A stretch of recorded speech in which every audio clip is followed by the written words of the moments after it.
ভাই মেনে নিলাম যে শ্রীলঙ্কা, বাংলাদেশ, নেপাল থেকে অনুপ্রাণিত হয়ে ইন্ডিয়ার জেনজিরা আন্দোলন করছে, কিন্তু আন্দোলন কিভাবে করতে হয় এটা যদি কারো শেখার প্রয়োজন হয় তাহলে ইন্ডিয়ার কাছ থেকে শিখতে হবে।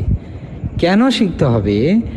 যে যখন পুলিশ ব্যারিকেড দিচ্ছে, সেই ব্যারিকেডটাকে নিয়ে তারা ঠেলা গাড়ি বানিয়ে ছোটোবেলার মতো ঠেলাঠেলি খেলছে।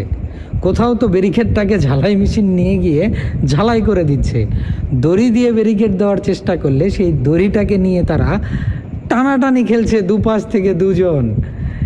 এরপর যখন জলকামান ছোড়া হচ্ছে তখন তারা টি শার্ট খুলে স্নান করছে, কারণ সারাদিন তো সেখানেই আছে।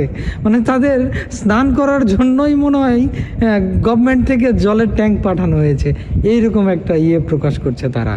এবং সবচেয়ে মজার বিষয় কি, স্টুডেন্টরা গিয়ে পুলিশকে বলছে যে ভাই আপনাদের কাছে টিয়ার সেল নেই কি? भाई साहब टीयर गैस की व्यवस्था नहीं है, कुछ व्यवस्था आप लोग नहीं करते। वाटर कैनन का खंडा।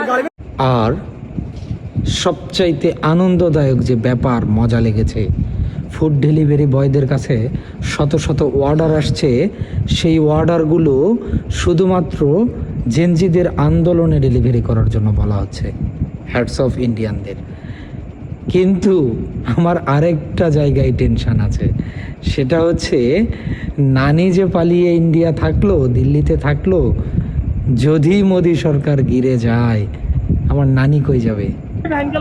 पुलिस वाले ये हमें मार रहे हैं, गाड़ी में से निकाल के ले गए, रंग रंगी वाली गाड़ी ने इसमें से निकाला मस्त है।